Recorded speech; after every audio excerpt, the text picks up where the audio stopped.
እኔ እመቤቴን ስለ ቤተ ክርስቲያን ጉዳይ አንድ ቀን ተደውሎልኝ አያውቅም። አንድ ቀን ስለ ቤተ ክርስቲያን ጉዳይ እንደዚህ እስኪ ፕሮሞት አድርግልን፣ እንደዚህ አስተዋውቅን፣ እንደዚህ እስኪ ቤተክርስቲያናችን እንደዚህ ተጎድታ እንደዚህ እናቴ ይሄው ዛሬ ማታ እንግዲህ እንደዚህ ብዬ በቃ እንደዚህ ተደውሎልኝ አያውቅም። ሂጄ ጸሎት አረኩ፣ አልበለውም ነበረ ማለት ነው።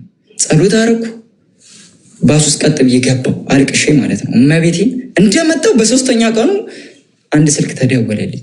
ክርስቶስን እኔ ከክለብ ተነስቼ ነው እዛ ቤት ሄዶ እኔ አላቅም ምንም ነገር ነው ነገር የእግዚአብሔርን ተአምር ነው ነገር በቃ ቀጥተኛ እኔ ወደ መንፈሳዊ ህይወት እንድገባ በቃ እግዚአብሔር ልቤን ስለሰጠሁት ወደዛ የመራኝ ታይም ነው ይሄ ታይም ማለት ነው።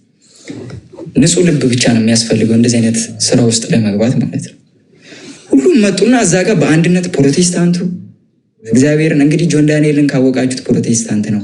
ናሆም ፎንቲን ካያችሁት ፕሮቴስታንት ነው። ሙስሊሞች ነበሩ። አይዛክ የሚባል ሙስሊም ልጅ ነበር። መጡ ነው ቤት ላይ ገቡ። በሁለት ቀን 2 ሚሊዮን ሞላ። 4 ሚሊዮን ተከፈለ እዳው ማለት ነው። እግዚአብሔር ጋር መጠጋቴ ማለት ነው በቃ ከምንም በላይ በህይወቴ በቃ እንደዚህ መስመር ውስጥ ልስትበት በቃ እንደዚህ ምላጭ በቃ ልስትበት የነበረ ታይም ላይ ነው ወደ እግዚአብሔር የተጠጋሁት እኔ ማለት ነው። እግዚአብሔር በህይወታችሁ ውስጥ ተአምር ያደርግላችኋል። ያን ተአምር ስታዩ ዓለሙ በሙሉ ያስጣኔ ገዳማት ሄደው ጅሩ አርሴማ ባለፈው ሄድኩ ቀን ፈለገ ወደዚህ መምጣት አልፈለኩም። አሁን እባካችሁን ሳታውቁ የሄዳችሁም ጭምር ኑ ቤተክርስቲያናችሁን አውቁ። ሳታውቁ የባዕድ አምልኮ ለማመድ የጀመራችሁም ጭምር ኑ ከአጋንንት ስራት ነፃ አውጡ። የምታመልኩት አምላክ ክርስቶስ ነፃ የሚያወጣ ከኃጢአት ድፋምነት ስሜት አጥቦ የሚያነጻ አምላክ ነው። ስለዚህ ኑ ቀረብ በሉ፣ ሸክማችሁን አቅሉ።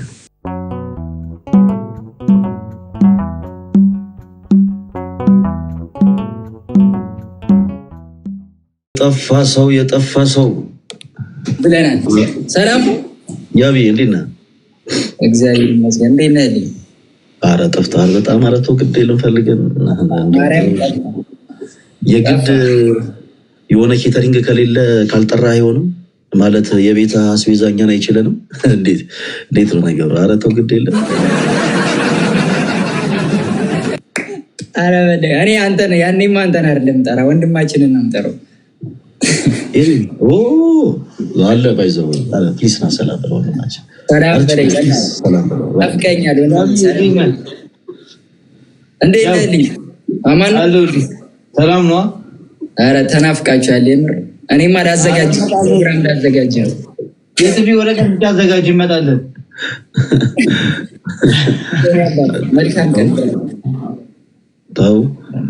እሺ ወይ አብይ እንዴት ነህ?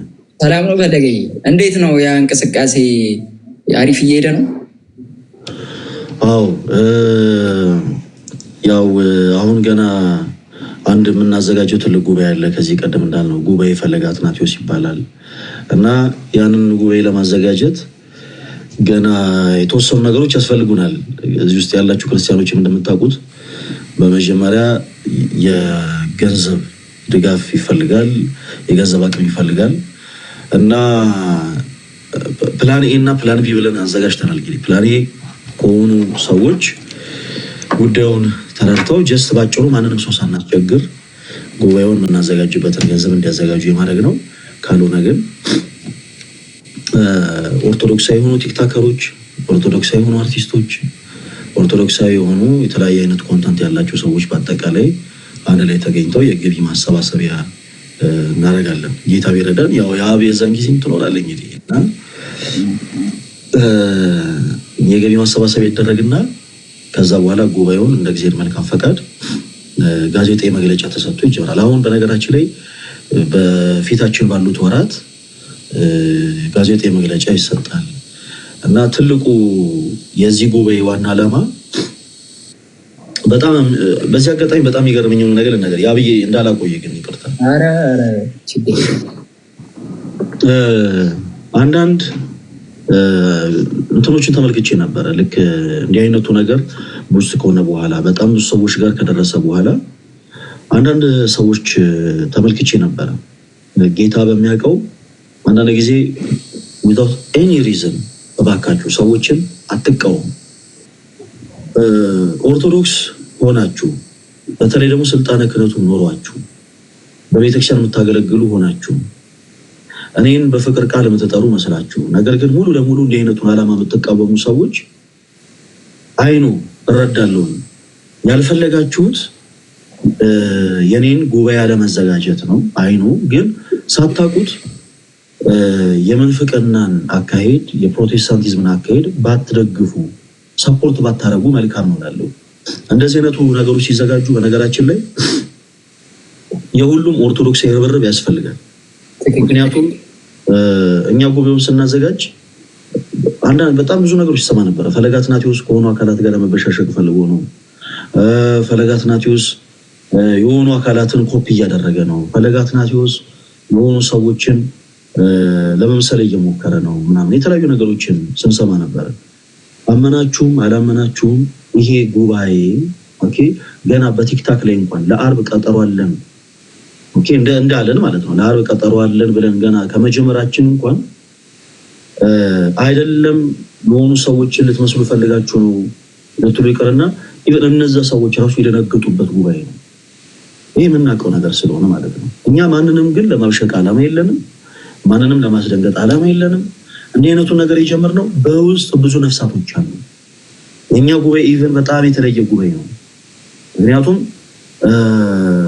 የሆኑ ሰዎችን አምጥቶ ምናምን ስሜት ያድርጉ ምስክርነት እስቲ ከዛስ ምን ሆንክ እንዴት ሆንክ ምናምን ብለን ፈለገ ስለራሱ ምስክርነት አሰጥቶ እነሱ የሚሸኝበት አይነት ጉባኤ አይደለም። ትልቁ ዓላማችን እያንዳንዱ በኃጢአት ቆሽሻለሁ የሚል ሰው በአጠቃላይ ወንድምም ሊሆን ይችላል እህትም ልትሆን ትችላለች አለለለ ልክ በነፍስ የድፋምነት ስሜት ሲሰማቸው እኔማ ለቤተክርስቲያን አልገባም የሚሉ በጣም ብዙ ነፍሳቶች አሉ። የኛ ዓላማ እነዚህን ሁሉ ሰዎች ሰብስበው ቅዱስ ሥጋውን ክቡር ደሙን እንዲቀበሉ ማድረግ ነው። እነዚህን ሰዎች እንደ ሌሎች ሰዎች ስሜት ያደርገን አይደለም ቅዱስ ሥጋውን ክቡር ደሙን እንዲቀበሉ የምናደርጋቸው። አንዳንዴ ፕሊስ አትቸኩሉ፣ እሺ በደንብ አድርጋችሁ አዳምጡ። ቅዱስ ሥጋውን ክቡር ደሙን እንዲቀበሉ የምናደርገው ግን ስሜታዊ እንዲሆኑ አድርገን አይደለም። ጉባኤው ከተዘጋጀ በኋላ ለአንድ ወር ተከታታይ በተመረጡ ሰንበት ትምህርት ቤቶች በተለያዩ ቦታዎች ላይ ማለት ነው ተከታታይ የሆነ ትምህርትን ይወስዳሉ። ተከታታይ የሆነ ትምህርት ነው። አንዳንዶች እስቲ ልብ ካለ መሬት ላይ አውርደው እስቲ አዳራሽ ተከራይ ምናምን ጋይስ ሲጀመር ከማናችሁም ጋር እኛ ትከሻ ለትከሻ መለካካት ፍላጎት የለም። ይሄ የእንዲህ አይነቱ መንፈስ በነገራችን ላይ ጌታችን ኢየሱስን በተሰቀለ ጊዜ ከስር የነበሩ በሱ የማያምኑ ፈሪሳውያን ሲናገሩ የነበሩት አይነት ነገር ነው።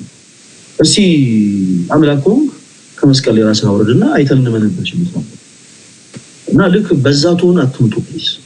እስቲ አንተ እስቲ ከቻልክ ደግሞ ገንዘብ አናስከፈልም ትላለህ። እስቲ ከቻልክ እስቲ አዳራሽ ተከራይ እስቲ አዳራሽ ላይ ስጥራቸው እናንተ አዳራሽ ይደንቃችኋል እንጂ 50,000 ሰው ገና ሚሊኒየም አዳራሽ ልንጠራ ነው።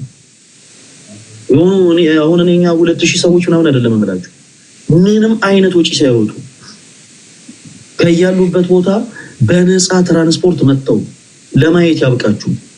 ቸኮላችሁ የምታወሩ ሰዎች ፕሊስ አታወሩ እሺ። በተለይ ስፔሻሊ እኔ በጣም ነው የደነቀኝ ሌላ ቤተ እምነት የሆኑ ሰዎች መቼም ቤተ እምነታቸው ስለሆነ ለቤተ እምነታቸው ቀናት ስላላቸው ወገንተኛ ሆነው የተለያዩ ነገሮችን ሊናገሩ ይችላሉ። እኛ ያሰብነው ፖዚቲቭ የሆነውን ነገር ተመልክተው እንደው መልካም ሀሳብ ነው እንደው ጥሩ ነው ሊበረታታ ይገባል ሳይሉ የሆነ ነገር ቢቃወሙ አይ ምናልባት የሌላ ቤተ እምነት አማኞች ናቸው ይባላል። ኦርቶዶክስ ሆናችሁ ግን እንዲህ አይነቱ ነገር ስትቃወሙ ነበራችሁ እኔ እረዳችኋለሁ። መቃወም የፈለጋችሁት እኔን ነው። ነገር ግን በሐሳብ ደረጃ የተቃወማችሁት ያለው ሐሳብ ደግሞ መቃወም የምትችሉት አይነት አይደለም እና ፕሊስ በአንዴ ብትረጋጉ። እናንተ የአዳራሽ ነው የሚገርማችሁ 2,000 እና 3,000 ሰው አይደለም አይናችሁ እያየ እኔ ፈለገ አትናቴዎስ ሚሊኒየም አዳራሽ 50,000 ሰዎችን ሰብስበን እናስተምራለን። 50,000 እግዚአብሔር ደግሞ ያንን ለማየት ያብቃችሁ። አሜን። ኦርቶዶክስ ሊሆኑ ይችላሉ፣ ካቶሊክም ሊሆኑ ይችላሉ፣ ፕሮቴስታንትም ሊሆኑ ይችላሉ። እኛ የእምነት ችግር የለብንም። ብቻ ቀድመው ካሉበት ከባድ ነገር እንዲወጡ ነው የምንፈልገው። በነገራችን ላይ አሁን ይሄንን ፕሮግራም እንድጀምር ያደረገኝ በነገራችን ላይ በውስጥ የሚቀመጡልኝ መልእክቶች ናቸው። በውስጥ የሚቀመጡ መልእክቶችን እንደውም አንድ ቀን ለአንተ ያሳየሁት ይመስለኛል። አንድ ሰዓት ላይ ተገናኝተን በውስጥ ከሚጻፉ ካሉ መልእክቶች ውስጥ አንዱን ያሳየው ይመስለኛል። በውስጥ መስመር በጣም ብዙ አይነት ሰዎች ብዙ አይነት ችግሮቻቸውን ያስቀምጣሉ። የኛ ዓላማ የእነሱን ችግር አዳምጦ ይኸውላችሁ፣ በደንብ ተከታተሉ እሺ። እነሱን ስሜት ያደርጉ። ኬስ የመጣችሁት እንዴት ሆናችሁ አገኛችሁ? እንዴት ኦርቶዶክስ መልካምን ወጣትን አያችሁት? ፈለገ ሲባል ሰዎች በቃ እኔ ጆሮዬ እንትን ይል ነበረ፣ አሁን ግን አንተን ስላገኘው በቃ ልቢያን ሴት አደረገች ምናምን ብለው እንዲመለሱ አይደለም የምንፈልገው። እኔ እስኪ በቃ በነገራችን ላይ የሚታወቅ ሰው ነኝ። እኔ ምንም የሰው ምስክርነት አያስፈልገኝም። ወደድክም ጠላህም ሁሉም ሲያቀኝ እንግዲህ ያው ፈልጎ አላውቅም ማለት ይችላል ሰው እና ማንም ሰው ለኔ እንዲመሰክርልኝ አልፈልግም ነው ባጭሩ። አልፈልግም። ምን ፈልገው በነፍስ የድፋምነት ስሜት የተሰማቸው ፕላስ ደግሞ በከባባድ ልምምዶች ውስጥ ያሉትን በጣም ከባባድ በሆኑ ልምምዶች ውስጥ ሆነው በጣም ተቸግረው ያሉ ከዛ ልምምድ መውጣት የሚፈልጉ ሰዎችን በአጠቃላይ ግን ልናገዛቸው እንፈልጋለን። ስጋቸውን በመሸጥ የሚኖሩ እህቶች፣ እኔ አንዲት እህት መልእክት አስቀምጣልኝ እንዴት ልቤ ደስ እንዳለው እኔ ነኝ የማውቀው። ስጋዋን በመሸጥ የምትኖር ሴት ነች። ሊያውም ከሌላ ቤተ እምነት የመጣች። ቤተ እምነቷን መጥቀስ አያስፈልግም፣ ምክንያቱም እኛ የብሽሽቅ ዓላማ የለም። የብሽሽቅ ዓላማ ቢኖርን ኢቭን ለነሱ እንኳን ሚስጥር ሳንጨነቅ አንዳንዴ ምን አለ መሰላችሁ፣ እኛ ኦርቶዶክሳውያንን በነገራችን ላይ በአደባባይ የሚወራውንና ለካህን የሚወራን ነገር ለይተን እናውቃለን። ስለዚህ ለሆኑ ሰዎችን ለማብሸቅ ብለን ገመናቸው መደበቅ ያለባቸውን ሰዎች ሁሉ አደባባይ እየወጣን እሺ ከዛስ በለው ያዘው ፈለጠው አንልም። በቻልነው አቅም በውስጥ ማውራት የምንችላቸው ሰዎች በውስጥ እናወራቸዋለን። እና ይቺ ስጋዋን በመሸጥ የምትኖር እህት ነች፣ ያውም ከሌላ ቤተ እምነት የመጣች እና ውስጧ ሁልጊዜ ክርስቶስን ቤተ መቅደስ ይናፍቃል። ቤተክርስቲያን ሄዳ ቅዳሴ ማስቀደስ፣ ነጣው ለምሳሌ በማለቱ መገኘት፣ እግዚአብሔርን ማመስገኑ በጣም ትፈልጋለች። ነገር ግን ያለውበት ነገር ይገድለኛል ብላ ነው የነገረችኝ። ልቧ እግዚአብሔርን ይሻል እና የሆነ ደግሞ የምትሰራው ስራ ደግሞ ስለሚገድባት በናፍቆት ብቻ ቀርታለች። ስለዚህ የኛን ፍላጎት ያ ነው። የሆነ ተአምር ፈጥረን ጭራሽ እግዚአብሔርን ያላሰበውን ሰው ተአምር ፈጥረንና ምናምን ብሎ ጎትቶ ምናምን ይዞ መሄድ አይደለም። ልባቸው እግዚአብሔርን የሚናፍቁ ብዙ ሰዎች እመኑ ይንገራል። በተለያየ አይነት ኮንዲሽን ላይ ሆነ በተለያየ አይነት ኮንዲሽን ላይ አንድ ሌላ ፕሮቴስታንት ነገ ከነገ ወዲያ መጥቶ የሆኑ ሰዎችን ጫት ላስተርቢ፣ ይሄ መልካም ሀሳብ ነው። በነገራችን ላይ ምንም የሚያበሽቅ ነገር አይደለም። የምትበሽቅ ከሆነ ችግር አለ ማለት ነው። ኦኬ በላካ ይሄ መልካም ነገርን ከማድረግ ባለፈ በነዛ ሰዎች ስም የሸቀልክ ከሆነ ወረ ልትበሽቅ ትችላለህ። ምክንያቱም እንደ ገበያ ስለምታየው ማለት ነው። ልክ ከስጋ ቤት አጠገብ ስጋ ቤት ሲከፈት ቀድሞ የከፈተው ባለ ስጋ እንደሚያኮርፍ ሁሉ በተመሳሳይ ቢዝነስ እየሰራህበት ከሆነ ልትከፋት ትችላለህ። ካልሆነ ግን ፖዚቲቭ ምንም ችግር የለም። እና ባጭሩ እኛ ማንም ጮኸ ማን አረ ፕሊስ እንደዚህ አትበሉ ይሄ የኛ ስም ነው ምናምን አሉም አላሉም እኛ እንደዚህ አይነት ጩኸቶች ቦታ የለንም። እግዚአብሔር ይመስገን። አረ እያስተዋወቅከው ነው ገሌን ምናምን ብለውም ይሄኛውን አዲሱን ደግሞ የኛን ራዕይ እያስተዋወቁ ያሉትን በዚህ አጋጣሚ በዚህ ዙሪያ በጉባኤ ፈለገ አትናቴዎስ ዙሪያ ከልቤ ነው የሚላችሁ። ይሄ ለወረት ምናምን አይደለም። በጉባኤ ፈለገ አትናቴዎስ ዙሪያ ኦርቶዶክሳዊ መልካም ወጣት ዙሪያ የተለያዩ ቪዲዮዎችን ሲሰሩ የነበሩ የተለያየ ቤተ እምነት አማኞች ስፔሻሊ ፕሮቴስታንት የሆኑ እህት ወንድሞች ካሉ መልእክቴን አድርሱልኝ። ለእያንዳንዳቸው 10 ሺህ ብር ይሸልማቸዋል። አካውንታቸውን በውስጥ መስመር ያስቀምጡልኝ። በቁም ነገር እንዲህ ዝም ብዬ ለወረት አይደለም። በቁም ነገር አካውንታቸውን በውስጥ መስመር ያስቀምጡልኝ። ምክንያቱም ለእኛ ትልቅ ስራ ነው ይሰሩልን። ይሄ ሁሉ ኦርቶዶክሳዊ የሆነ ሰው በአጠቃላይ በእነሱ ጩኸት እነሱ እኛን እናበሽቃለን ብለው እኛን እንዘልፋለን ብለው እኛን እናበሳጫለን ብለው በሰሯቸው ቪዲዮዎች ነው ይሄ ሁሉ ሰው ይሄንን ጉባኤ ፈለገ አትናቴዎስን ሊያቅ ሊረዳ የቻለው። እና ለእያንዳንዳቸው 10 ሺህ ብር እንሸልማቸዋለን ፈቃደኛ ከሆኑ ማለት ነው። ፈቃደኛ ከሆኑ አካውንታቸውን በውስጥ መስመር ያስቀምጡልኝ፣ እሸልማቸዋለሁ። እና ሁላችሁ እዚህ ውስጥ ያላችሁ ኦርቶዶክስ የሆናችሁ እህቶች ወንድሞች፣ ዛሬ ማታም እጅግ በጣም የምንወደው አንድ ወንድማችን በሌላ አይነት ኮንተንት የምታውቁት አንድ ወንድማችን ዛሬ ማታ ይመጣል። የኛ ዓላማ በቃ ያ ነው። በሌላ አይነት ህይወት ላይ ያለውን ሰው በአጠቃላይ ቀስ እያደረጉ ወደ ቤተክርስቲያን ማቅረብ ነው። ለምሳሌ ዛሬ ያብን ተመልከቱት። ያብ ያለ ፈለገ አትናቴዎስ እርዳታ ያለ ማንም እርዳታ በድንግል ማርያም ግን ረድኤት ከነበረበት ህይወት የተመለሰ ሰው ነው። ከነበረበት ህይወት ምን አይነት ህይወት ነበረው? ቆይ እሱ በኋላ ይነግራል። እንደ አዲስ ያብ ከዚህ በፊት ምን አይነት ህይወት ነበረው? ከዛ በኋላ እንዴት ብሎ በምን አይነት አጋጣሚ ወደ መንፈስ ህይወት ሊመጣ ቻለ? ሁሉ ነገር ከሱ ትሰሙታላችሁ። ተርኒንግ ፖይንት አለ ለሁሉም ሰው። ክርስቲያኖች ተስፋ እንዳትቆርጡ። እኔ ኃጢአተኛ ነኝ፣ እኔ በደለኛ ነኝ ብላችሁ በውጭ አትቅሩ። በቤተ ክርስቲያናችን የሚቆረሰው ስጋ የሚፈሰው ደም ያ ሁሉ ነገር የተከፈለው ለእናንተ ነው፣ ለእኛም ነው። ስለዚህ ፕሊስ እባካችሁ ራሳችሁን አታሽሹ። ክርስቶስ ይፈልጋችኋል። እኔ ኃጢአተኛ ነኝ ብላችሁ ግን በመጥፎ ጸጸት ራሳችሁን ከቤተ ክርስቲያን አታርጉ። ብዙ ሰው በነገራችን ላይ ወደ ባዕድ አምልኮ፣ ወደ ፕሮቴስታንት አዳራሾች፣ ወደ ተለያዩ ጥንቆላ ስፍራዎች የሚሄደው አማራጭ ሲያጣ ነው። አማራጭ ሲያጣ በቤተ ክርስቲያን ውስጥ የቤተ ክርስቲያናችን ራስ የሆነው ክርስቶስ እኮ ከኃጢአት አጥቦ ሊያነጻ እንደሚችል እኮ ያውቃል።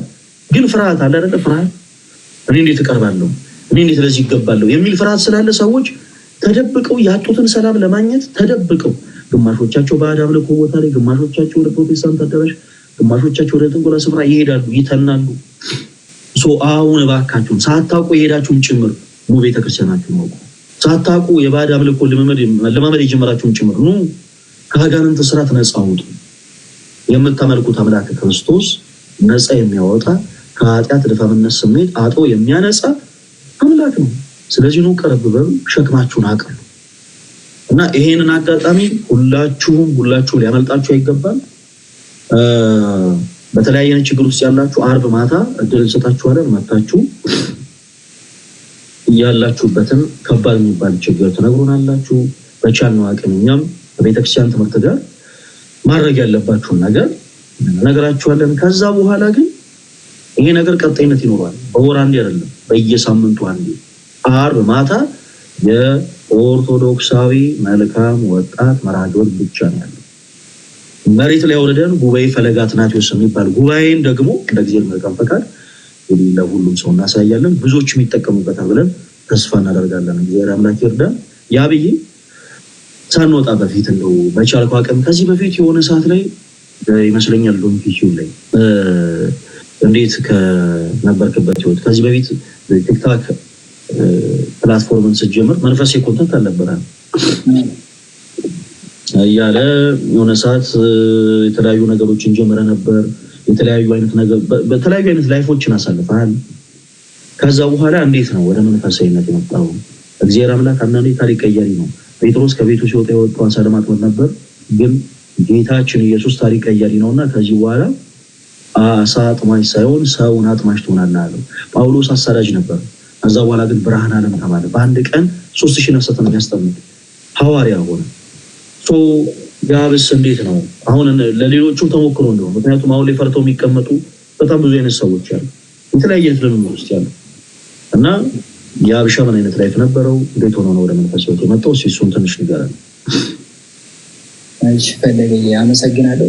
በመጀመሪያ ቢያንስ አንድ ሰው ቢቀየርበት ማውራቱ መልካም ነውና እኔ እንግዲህ ቲክቶክ ላይ ዓለማዊ ስራ ነበር የምሰራው። ማለቴ ፕራንክ ሰራ ነበር፣ ሊፕሲንግ ዘፈኖችን ሰራ ነበርና ከቤት ቲክቶክ እንደጀመርኩ አካባቢ እንደዚህ ዓለማዊ ስራዎችን እየሰራው ከቤት ወጣው፣ ከቤተሰብ ማለት ነውና ብቻዬን ከጓደኞቼ ጋር መኖር ጀመርኩ። ከዛ ጌም እንደዚሁ ስጫወት በፕራንኮቼም አንዳንድ የሚወዱኝ ሰዎች ነበሩ እና በጊፍት መልኩ ሰፖርት ያደርጉኝ ነበር አንዳንድ ነገር እና ዓለማዊ ነገርን እየሰራው እቺ ገንዘቡ መምጣት ጀመረ ማለት ነው። ከዛ እንደዚህ ሲሆን ምን አይነት ላይፍ ጀመርኩ? ያለ እድሜ ማለት ነው። የክለብ ላይፍ የሚባል በቃ በጣም ቆሻሻ የሆነ ላይፍ ውስጥ ገባው ማለት ነው።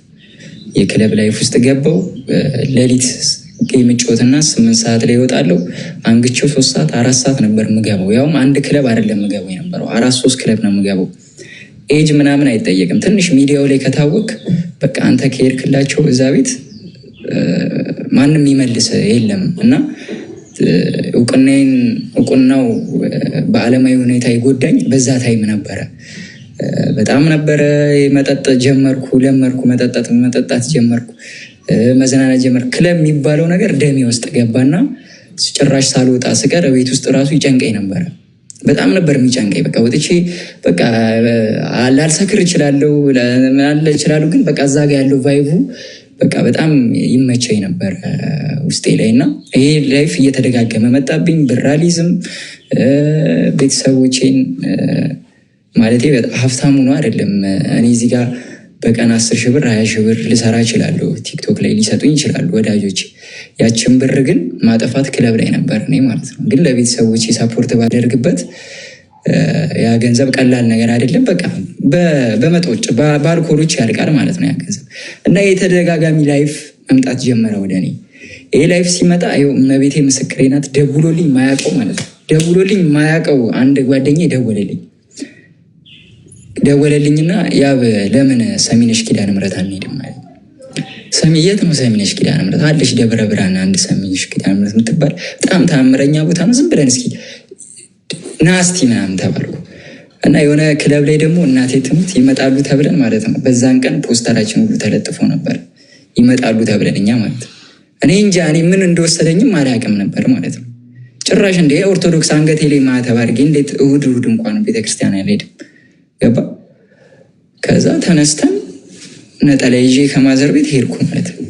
እንደ ሄድኩ የደብሩ አስተዳዳሪዎች ያወራል። በቃ ለምኗት፣ እንደዚህ በልባት፣ ከልባችሁ ከለመናችሁ በ3 ቀን ይደረግላችኋል፣ እንደዚህ ካላችሁ በ7 ቀን ከልባችሁ እያለቀሳችሁ ለምኑ ያል እና እዛ ጋር ሲሰብክ የነበረው ሰው በቃ ሙሉ ላይ እየነገረ ይመጣ። በቃ ስለኔ ነው ያ ሰው የሚሰብከው በለው። በቃ እዛ ጋር ቁሜ በሩ ጋር ቁሜ ስለኔ እያወራ እንዴት እዛ ቤተክርስቲያን ውስጥ እንዴት ልግባ? እንደዚህ ላይ ክለብ የገባችሁ ሰዎች፣ እንደዚህ ያደረጋችሁ ሰዎች እንዴ ከዛ እንዴት ልግባ? በቃ ውስጤ በጣም ፈራና ህዝቡ በጣም ብዙ ህዝብ ነበር። ወጥቶ ሲጨርስ ሄድኩና ስለ አድኖ ላይ ደምን በኔትወርክ አሉ ልቤ ይኸው እመቤቴ ምስክሬ ናት። እኔ ዛኔ 400 ሺህ ፎሎወር ነው የነበረኝ። እንዳሁኑ ፎሎወር አልነበረኝም በደንብና 400 ሺህ ፎሎወር ነበረኝ። እናቴ ቅድስት ኪዳነ ምሕረት ሆይ በቃ ወደ መጥፎ ነገር እየሄድኩብሽ ነው። በቃ የሆነ የሚሰጠኝ አይወልም። ምንድነው ችግሩ? እኔ ቢያንስ እንኳን በስራዬ እንኳን በምሰራቸው ስራዎች እንኳን የተለያዩ ስራዎች ሊመጡልኝ አልቻለም ወደ እኔ ማለቴ በቃ ድርጅታችንን አትመጠንም ብለው ስለሚያስቡ ዓለሙ እንኳን እየጠቀመኝ አልመጣም ነበር። የሚይዘው ነገር በሙሉ እንዳለ በቃ በረከት የለውም ነበር። ምን ነገር አሁን ፈለገ 5000 ብር እግዚአብሔርን ነው የምልህ 5000 ብር ወር ይበቃኛል ለእኔ ማለት ነው 5000 ብር እና ወደዛ ሄድኩና ስለ አድኗ ላይ አልቅሼ ለመንኳት ማለት ነው። አልቅሼ ለመንኳትና ፈለገኝ። በጣም የሚገርመው ነገር ልንገርህ፣ በጣም የሚገርመው ነገር እኔ ሄድኩኝ። እኔ እመቤቴን ስለ ቤተክርስቲያን ጉዳይ አንድ ቀን ተደውሎልኝ አያውቅም። አንድ ቀን ስለ ቤተክርስቲያን ጉዳይ እንደዚህ እስኪ ፕሮሞት አድርግልን፣ እንደዚህ አስተዋውቅን፣ እንደዚህ እስኪ ቤተክርስቲያናችን እንደዚህ ተጎድታ እንደዚህ እናቴ ይሄው ዛሬ ማታ እንጋዲኝ እንደዚህ ብዬ በቃ እንደዚህ ተደውሎልኝ አያውቅም። ሂጄ ጸሎት አረኩ። አልበለውም ነበር ማለት ነው። ጸሎት አረኩ። ባስ ውስጥ ቀጥ ብዬ ገባሁ አልቅሼ ማለት ነው። እመቤቴን እንደመጣሁ በ3ኛ ቀኑ አንድ ስልክ ተደወለልኝ። ክርስቶስን ለምን እንደዚህ አይነት ፎሎወር አለ? ለምንድን ነው ቤተክርስቲያን እንደዚህ የማታስተዋውቀው ተባለ። ምን ቤተክርስቲያን ነው? እንደዚህ ስላሴ ካራቆሪ ስላሴ ቤተክርስቲያን አለ እና ቤተክርስቲያኑ ምንድነው ከሽንት ቤት አጠገብ ነው ያለው። ሁለተኛ ደግሞ እዳ ያለበት የ8 ሚሊዮን ብር እዳ እና እናቶች ነጠላ ዘርግተው 4 ሚሊዮኑን ከፍለውታል። እባክህ 4 ሚሊዮኑ እንደምትችለው አድርጋ አስተባብራ አግዘናሉ። ከዛ እንደ ድንገት ቪዲዮ ሰራው ለቀኩ። በጣም ብዙ ሰው አየው። በሚሊዮን ደረጃ የሆነ ገንዘብ አገኙ ፈለገኝ። ከዛ ያ ገንዘብ አጥጋቢ አልነበረም በሰዓቱ ማለት ነው። እንግዲህ አስበው፣ እኔ ከክለብ ተነስቼ ነው እዛ ቤት ሄዶ እኔ አላቅም ምንም ነገር ነው ነገር የእግዚአብሔርን ተአምር ነው ነገር በቃ ቀጥተኛ እኔ ወደ መንፈሳዊ ህይወት እንድገባ በቃ እግዚአብሔር ልቤን ስለሰጠሁት ወደዛ የመራኝ ታይም ነው ይሄ ታይም ማለት ነው። ንጹህ ልብ ብቻ ነው የሚያስፈልገው እንደዚህ አይነት ስራ ውስጥ ለመግባት ማለት ነው። ሄድኩኝ፣ ላይቭ ላይ ቁጭ አልኩኝ። በ2 ቀን 2 ሚሊዮን ብር ሰበሰብኩ ለቤተክርስቲያኗ ማለት ነው። እኔ እመቤቴን በቃ እኔ በቃ ምን ልሁን ፈለገ ማለት አስበው እስቲ አስበው። እኔ ትላንትና የት እንደነበርኩ አውቀዋለሁ ማለት ጭራሽ ቤተክርስቲያን እሑድ ማልሄድ ልጅ ነበርኩ። ይህን ስል በጣም ያው ከልጅነቴ አንጻር ሰው ምን አይተ ነው እንደዚህ ሊል ይችላል እንዳይመስላችሁ። እኔ ያላየሁት ነገር የለም። ክርስቶስን ከ3 ጀምሮ ያላየሁት ነገር የለም። ያላየሁት ነገር ማለት ነው ያደረኩ ሁለቱን ቀን 2 ሚሊዮን ብር ከተሰበሰበ በኋላ ያ ቤተክርስቲያን ያው ብዙዎቻችሁ ታውቁታላችሁ። ለአዲስ ሰው ነው እየተናገርኩ ያሉት። ከዛ ዓለም ላይ አሁን ላይ በደንብ የሚታወቁ ዘፈንም ያላቸው ትልልቅ ላይቭ ስትሪመሮች አይናቸው በሙሉ እኔ ቤት ሆነ ማለት ነው። ላይቭ ላይ ሆነ እዛ ጋር ሲያዩኝ ሁሉም መጡና እዛ ጋር በአንድነት ፕሮቴስታንቱ እግዚአብሔርን እንግዲህ ጆን ዳንኤልን ካወቃችሁት ፕሮቴስታንት ነው። ናሆም ፎንቲን ካያችሁት ፕሮቴስታንት ነው። ሙስሊሞች ነበሩ። አይዛክ የሚባል ሙስሊም ልጅ ነበር። መጡ ነው ቤት ላይ በገቡ በ2 ቀን 2 ሚሊዮን ሞላ። 4 ሚሊዮን ተከፈለ እዳው ማለት ነው። ከዛ በኋላ እግዚአብሔር ወደ መንገድ ያለው ያንን ያየ ያንን ቪዲዮ ያየ ያንን ስራ ስሰራ ያዩ ሰዎች ኢንቦክስ ላይ ያወሩን ጀመረ። እኛንም እንደዚህ አግረን ሰፖርት አድርገን ምናምን እያሉ ጀመሩ እኔን ማለት ነው ኢንቦክስ ላይ። ከዛ በኋላ የእነሱን መልስ ሰጥ እግዚአብሔር በእኔ ላይ ያድሮ እኔ ብቻ ይወለ ፈለገ እኔ እናቴ ትሙት እኔ በጣም የሚገርመኝ ነገር ነው የምነግርህ። እኔ ስለሆነ ቤተክርስቲያን እንደዚህ ብዬ ከሰራው አሁን ላይ ማለት ነው እግዚአብሔር ይመስገን እኔ ማለት ነው እንደ በፊቱ ብር ላልሰራ እችላለሁ። ምንም ብር ላይኖረኝ ይችላል። ግን እግዚአብሔር መያዜ እግዚአብሔር ጋር መጠጋቴ ማለት ነው በቃ ከምንም በላይ በህይወቴ በቃ እንደዚህ መስመር ውስጥ ልስትበት በቃ እንደዚህ ምላጭ በቃ ልስትበት የነበረ ታይም ላይ ነው ወደ እግዚአብሔር የተጠጋሁት እኔ ማለት ነው።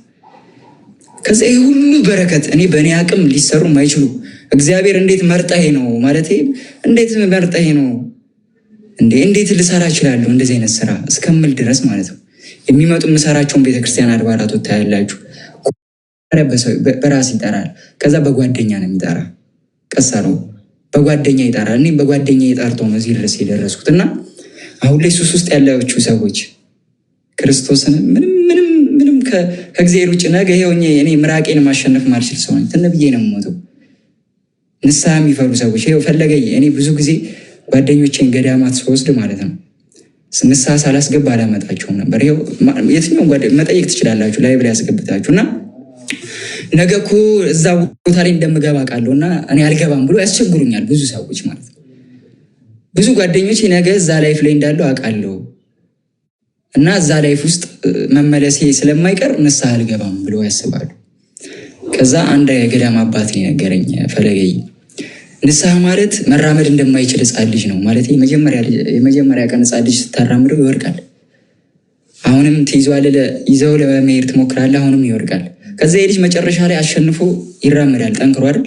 ንስሐም እንደዚህ ነው። ከእግዚአብሔር ጋር ትታረቃለህ፣ ትወድቃለህ፣ በዓለም ትፈተናለህ። ከዛ ደግሞ ድጋሚ ንስሐ ትገባለህ።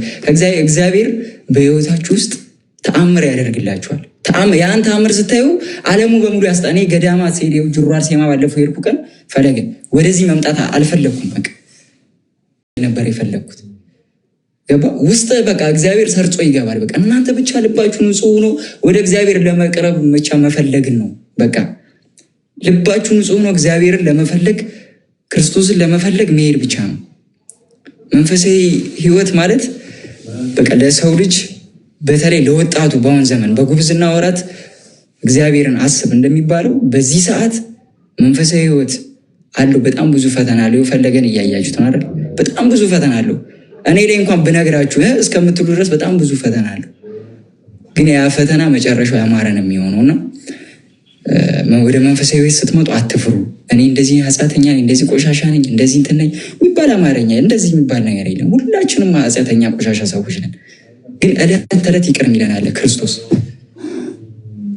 ዕለት በዕለት ነው ይቅር የሚለን እና እኔ ልጅ ልሆን እችላለሁ አሁን ላይ ግን ያየሁት ላይፍ ሳይገባኝ ወጣትነቴ ሊነጥቀኝ የነበረ በጣም ብዙ ሱሶች ነበሩ። በጣም ብዙ ዳንኪራዎች ነበሩ። ግን እግዚአብሔር ይመስገን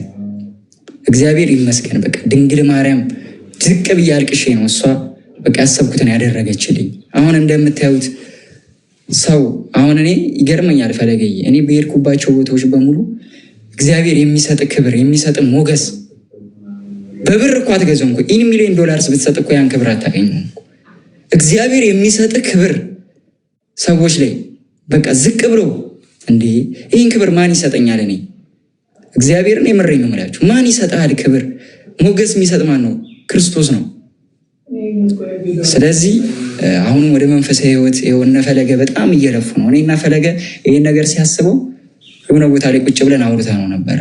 ያውም እንደውም ሊጀምረው የነበረ በትልቁ ነበር። ቅድም 50,000 ሰው ሲል የነበረ በጣም በትልቁ ነበር ሊጀምረው የነበረው።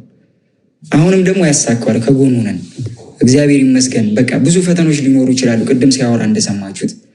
ግን እኛ ከጣርን ማይሳካ ነገር የለምና አሁንም እንደውም እንደነፈለገ ሚዲያው ላይ በጣም እንደውም እየለፉ አይደለውም ማለቴ እነሱ ቁጭ ብለው ሌት ቀን ነው በቃ አንድ ሰው ከለወጥን ብለው ቁጭ ብለው ላይቭ ላይ አይናቸው ደም እስከሚመስል እየሰሩ ያሉትና አሁንም ጥሪ ሲያቀርቡ ኦርቶዶክሳውያን አትፍሩ። እኔ እንደዚህ ነኝ፣ እኔ አይገባኝም፣ እንደዚህ ነኝ። በእርግጠኝነት እኔ ፈለገ ቤት አልገባም የሚል ሰው እኔ እኮ እንደዚህ የሚል ሰው እኮ አለ እኮ በእርግጠኝነት ፈለገ እዛ እኮ ስለ መጽሐፍ ቅዱስ ስለ ክርስቶስ ነው የሚወራው፣ ይሄ ቦታ እኮ አይመጥነኝ የሚል ሰው በጣም ብዙ ሰው አለ። እንደዚህ ይሄን አስተሳሰብ ከአይምሯችሁ ማውጣት አለባችሁ። ደግሞ ይሄን ነገር ተቀይሮ ደግሞ እንደምናየው 100% እርግጠኛ ነኝ አሁን ይሄ በጣም ጥቂቱ ነው። ነገ ዓርብ የተጠራችሁት ጥቂቱ ነው። 50 ሺህ 100 ሺህ ሰው አዳራሽ ሞልተን በአመት አንዴ አይደለም በሳምንት አንዴ ኦርቶዶክሳውያን እየተገናኘን ዓርብ ቀን እንዳለው ማለት ነው ስለ ክርስቶስ እያወራን ስለ ክርስቶስ ፍቅር እየተናገርን ስለ እመቤቴ ስለ ቅድስት ድንግል ማርያም አማላጅነት አስታራቂነት ገና ይሰበካል። ኢትዮጵያ ላይ ይሰበካል። ገና ደግሞ ትውልድ ይነሳል። እነፈለገ ደግሞ እግዚአብሔር እድሜና ጤና ይስጣችሁ። እኔ በተለይ ፈለገን በማወቄ በጣም እድለኛ ነኝ። በጣም ክርስቶስ ምስክሬ ነው የምላችሁ። ክርስቶስ ምስክሬ ነው። እኔ ፈለገ በማወቄ በጣም እድለኛ ነኝ እና ዛሬም ነገም እነሱ በሚያደርጓቸው ጥሪዎች እኛ ወንድሞቻችን ከጎናቸው አንድ ሰው ብቻ ምንም ሊያደርግ አይችልም። ሁለት ሶስት ምንም ሊያደርግ አይችልም። እኛ አብረን መተጋገዝ አለብን። አንድ ጥሪ ስንጠራ እህት ወንድሞቻችን ጓደኛ የሰፈር ጓና እስኪ ዝም ብለ ይዛችሁት ውስጥ በዛች ታይም እናንተን ያመሰግናችኋል። እኔ ከመሬት ነው እንደዚህ ይዘው ይሄዱት እንዳልኳል እና ያው ሁላችሁም ልባችሁን ክፍት አድርጋችሁ ወደ እግዚአብሔር መቅረብ ነውና ፈለገ ይህን ነገር ማዘጋጀታችሁን እናንተም እግዚአብሔር ይስጣችሁ። በጣም ትልቅ ነገር ነው ያደረጋችሁት እና በጣም ነው የማመሰግነው። እኔም በቻልኩት አቅም ያው ወንድሜ በጣም ታውቃለህ፣ በጣም ነው የምወድህ፣ በጣም ነው የማከብርህ፣ በጣም ማለት ነው። እኔም ባልከኝ ቀን በሙሉ ተገኝቼ አቅሜን አደርጋለሁ። ዓለም ላይ ያሉ ብዙ ጓደኞች አሉ፣ እነሱን ይዤ መጥቼ ጥሩ ነገር እናሳልፋለን። ስለ ክርስቶስ ፍቅር በደንብ ስለ ቅድስት ድንግል ማርያም አማላጅነት እደግመዋለሁ። ገና ይሰበካል። ገና አመሰግናለሁ። ያቤ በጣም አመሰግነው። እግዚአብሔር ያክብርልኝ። ያው እዚህ ውስጥ ያላችሁ እህት ወንድሞች አሁን የአባያነት ህይወት ያላችሁ በጣም ብዙ ሰዎች ይኖራሉ እዚህ ውስጥ። ለዛ ነው የራስህን ተሞክሮ እንዲነግረን ያደረግ ነው። ልክ እንደ የአባይነት ተሞክሮ ያለው ብዙ ሰው ይኖራል። የተለያየ አይነት ክለብ ውስጥ የብዙ አይነት ላይፍ ያየ እና መመለስ የሚፈልግ ሰው ይኖራል እና አጋጣሚውን ተጠቅማችሁ ከጨለማ አሰራር እንድታመልጡ የእናንተ ህይወት ደግሞ የእግዚአብሔር ትምህርት ቤት ሆኖ ሰዎች እንዲማሩበት ነው እኛ የምንፈልገው። ጌታ ቢረዳን እና ተወዳጆች እንግዲህ ዓርብ ማታ 3 ሰዓት እዚሁ ፈለገ አትናቴዎስ የሚለው የቲክታክ አካውንት ላይ ሁላችሁም ተገኙ። በተለያየ አይነት ችግር ውስጥ ያሉት ወንድሞቻችን በአጠቃላይ እንሰማቸዋለን። በቃ እኛ እንዲህ አይነቱ መርሃ ግብር ያዘጋጀ ነው ለዛ ነው። እስከዛ ድረስ በላይፍ ስትሪም የሚኖረን መርሃ ግብር ያ በጣም ሶሪ ትንሽ ሳይነስ አሞኛል ዛሬ በጣም ተቸግሬያለሁ እና ዓርብ ማታ 3 ሰዓት በተለያየ አይነት ችግር ውስጥ ያላችሁ ከተለያየ ሱስ መውጣት የምትፈልጉ ከተለያየ ስምምድ መውጣት የምትፈልጉ እህት ወንድሞች ሁላችሁም ዓርብ ማታ 3 ሰዓት ልትገኙ። ዛሬ ማታ በነገራችን ላይ ትልቅ እንግዳ አለን። እጅግ በጣም እንወደው አንድ ወንድማችን ይመጣል እና ዛሬ ማታ 3 ሰዓትም እንዳትቀሩ። ዛሬ ማታ 3 ሰዓት ይኖረናል። ነገ ማታ 3 ሰዓትም አለ። ሁላችሁ እንዳትቀሩ። ሌላው እሁድ የት ናችሁ ተወዳጆች? እስኪ አዲስ አበባ ያላችሁ ሰዎች እሁድ የት ናችሁ? አዲስ አበባ ያላችሁ ሰዎች ብቻ እሁድ የት ናችሁ? እሺ የተለያየ ቦታ ልትሆኑ ትችላላችሁ። ለማንኛውም አሁን እሁድ የአሁኑ ፊታችን እሁድ እንደ እግዚአብሔር መልካም ፈቃድ እኔ ወንድማችሁና ዘማሪ ብስራት 21 ሚዲያ ላይ የምታውቁት በአገልግሎቱ የምትወዱት ወንድማችሁ ዘማሪ ብስራት ሰሚት ጊዮርጊስ ቤተክርስቲያን ለአገልግሎት እንመጣለን እና ሰሚት ጊዮርጊስ አካባቢ ያላችሁ ኦርቶዶክስ የሆናችሁ ወንድሞች እዛ እንገናኝ። መምጣት የምትችሉም ደግሞ ተወዳጅ የሆናችሁ ወንድሞች ሁላችሁም እንዳትቀሩ። እንግዲህ በአካል እንገናኛለን ማለት ነው። እና ሰሚት ጊዮርጊስ ትልቅ የተዘጋጀ ጉባኤ አለ እና እንደ እግዚአብሔር መልካም ፈቃድ እዛ እንገኛለን። የምትችሉ ኦርቶዶክሳውያን ያው እንግዲህ ካራቃችሁ ሰሚት ጊዮርጊስ ቤተክርስቲያን ከቅዳሴ በኋላ ማለት ነው ከቅዳሴ በኋላ ባለው ጉባኤ ላይ ጠዋት እንድትገኙ በሉል እግዚአብሔር ስም እንጠራችኋለን። ተወዳጆች በጣም ወዳችሁ ያብዬ በቃ ወጣ ነው። አመሰግናለሁ። ይሄን ምስክርነት እንድሰጥ ስላደረግኩኝ በጣም አመሰግናለሁ። አሜን። አባት እንቀርም ያው እንመጣለን። በርታ አንዴ ያረግዴታ ነው እንዳትቀር። እግዚአብሔር ያክብርልኝ። ሁላችሁንም ወዳችኋለሁ። ፈለገኝ ተመጣጣኝ ፈለገን አግዙ ተጎኝ ፈለገኝ በቃ ሰላም ሁኑልኝ። አሜን። እሺ ተወዳጆች እንዳትቀሩ እሺ።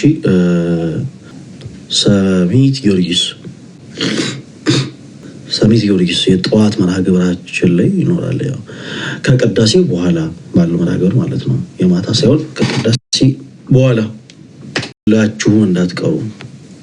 ኦኬ ሶ ጉባኤውን እንግዲህ እንደ እግዚአብሔር መልካም ፈቃድ መሬት ላይ አውርዶ በሰፊው ሚሊኒየም አዳራሽ ላይ ለማድረግ የተወሰነ ገንዘብ ያስፈልገናል። ወደ 4 ሚሊዮን ብር ያክል ማለት ነው እና ስፔሻሊ በውጭ ዓለም የምትኖሩ ይሄ ጉባኤ ቢሳካ መልካም ነው፣ በጣም ብዙ ወጣቶች ያተርፉበታል ብላችሁ የምታምኑ ሰዎች ማገዝ እንፈልጋለን እያላችሁ መልእክት አስቀምጡልን። እሺ አሁን እሺ እንደዚህ ዳርጉ ኩልና ሰላም ነው አለቃ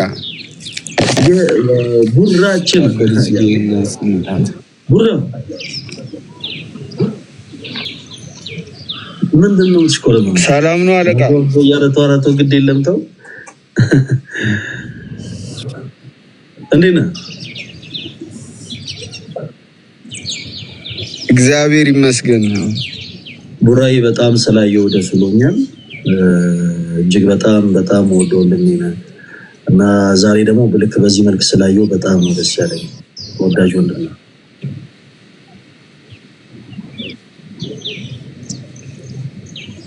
እኔና መሰግ አረቶ ቡራቶ እኔ እኮ ወንድም ነኝ እኮ እኔ ቄስ አይደለሁ መነኩሴ አይደለሁ ጳጳስ አይደለሁ። ምንድነው እንደዚህ ብለህ የምታወራኝ? ኧረ ምንም አለቃ እንዲሁ ቡራችን ዛሬ ማታ ያው ቀጠሯለን። ዛሬ ማታ 3 ሰዓት እኔ ጋር ያላችሁላችሁ እዚህ ጋር የምታዩት ወንድማችን መጣን እና ማታ 3 ሰዓት አንተም እንዳትተረፍ ሊቦራሽ እሺ ቡራ እሺ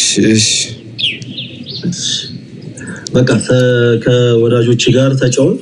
አንዳንድ መልእክቶች እያስተላለፍኩ ነው። በኋላ እደውልልሃለሁ።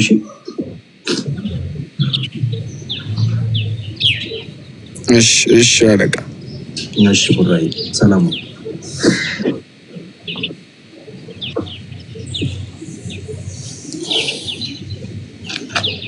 እሺ በጣም መልካም የሆነ ሰው እግዚአብሔርን በጣም መልካም የሆነ ልጅ ነው። እኔ ይገርመኛል አንዳንድ ጊዜ እንደ ይሄ ዓለማዊ ህይወት ላይ ናቸው የምትሏቸው ሰዎች እና እኛ አገልጋይ የሆነን ሰዎች ያለን ፈሪሃ እግዚአብሔር ልዩነት በጣም ይገርመኛል። እኔ በእውነት በጣም አሁን የቡራ ብቻ አይደለም እኔ በጣም ነው የሚደንቀኝ። ቤላም የመጀመሪያ ጊዜ ስንገናኝ እንግዲህ እኔ ራሱ መንፈሳዊ የምባል ሰው አይደለሁኝም።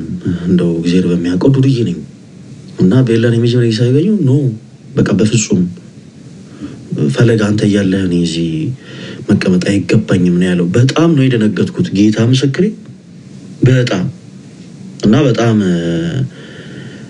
ራሳቸውን ዝቅ የሚያደርጉበት መንገድ በጣም ነው የሚደንቀው። እነ ፊዮና እነ ጂያኒ እኔ ለቤተ ክርስቲያን እገባለሁ እንዴ ብለው ያውቃሉ። የሆነ ሰው የሚያየው ጥቃቅን የሆኑ ስህተቶችን ነው። በእርግጥ እንዲህ አይነት ትህትናቸውን ሰው አይመለከትላቸው። እኔ ለቤተ ክርስቲያን እገባለሁ እንዴ እኔ አሁንም ሰንበት ሄጄ ማገልገል እችላለሁ እንዴ? እንዲህ አይነት ጥያቄ ጠይቆኛል። በጣም የሚደንቅ ትህትና እና ቤታየው እና ኪዱ እነሱም ያላቸው ትህትና በጣም የሚደንቅ በእውነት እንዲህ አይነቱን ነገር እግዚአብሔር አምላክ ከልባቸው አያጥፈው። እግዚአብሔር ይርዳን። ኤኒዌይስ ዛሬ ማታ የወንድማችን ይመጣል።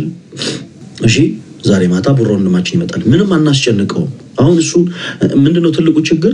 ሰዎች በዚህ መልኩ ሲመጡ እንዳይሰለቹ ኦኬ፣ ቤተክርስቲያን እንዲናፍቁ የማድረግ ብቻ ለማን ሊሆን የሚገባው ማታ እንደ እግዚአብሔር መልካም ፈቃድ ሲመጣ ተወዳጆች ጀስት ትምህርት ምናምን አይደለም፣ ጀስት ጨዋታ ነው የምንጫወተው። ጨዋታ ማቅረብ ኦኬ፣ ማቅረብ ላይቭ እንዲከፍት እናደርገዋለን። እኛም ላይቭ እንከፍታለን። ከመጣ በኋላ ጌም እንጫወታለን። ካሸነፍን መዝሙር ትዘምራለህ ብለን ወይ ደግሞ የምትወደውን አንድ የመጽሐፍ ቅዱስ ነገር ትነግረናለህ ብለን ዝም ብለን በጨዋታ መልክ እናቀርባለን እንጂ ገና ከመምጣቱ እግዚአብሔር እንደዚህ ያድርጉ ብሎ ምናምን ካላችሁበት አይመጣም፣ በበረጋታ አይመጣም። ስለዚህ ሁሉም ነገር በዚህ መተለውጥ ነው። አንድ ሕፃን ገና እንደተወለደ በሁለት እግሩ በአንድ ጊዜ አይቆምም፣ በአንድ አይቆምም። ቀስ እያለ ነው። ከብዙ ጊዜ በኋላ የእናት ጡት ለምዶ ከዛ በኋላ ሌሎች ምግብ ምናምን በልቶ ምናምን ነው። ከዛ በኋላ ከጊዜ በኋላ በሁለት እግሩ የሚቆም ዳዴ ብሎ ማለት ነው። ስለዚህ ቡራም ገና ከመምጣቱ ስለ ሳሊቬሽን ሰዎች በማመናቸው ብቻ የዘላለም ሕይወትን አያገኙም። ቡራ ሰዎች በክርስቶስ ካመኑ በኋላ ቅርንጫፍ ይሆናል ምናምን ብትሉት ምንድን ነው በቃ እየተካሄደ ያለው ነው የሚለው። ስለዚህ ቡራ ወንድማችን በፍቅር ጀስት ልክ እንደሱ ሆነን ነው እኛም ዛሬ የምንጫወተው።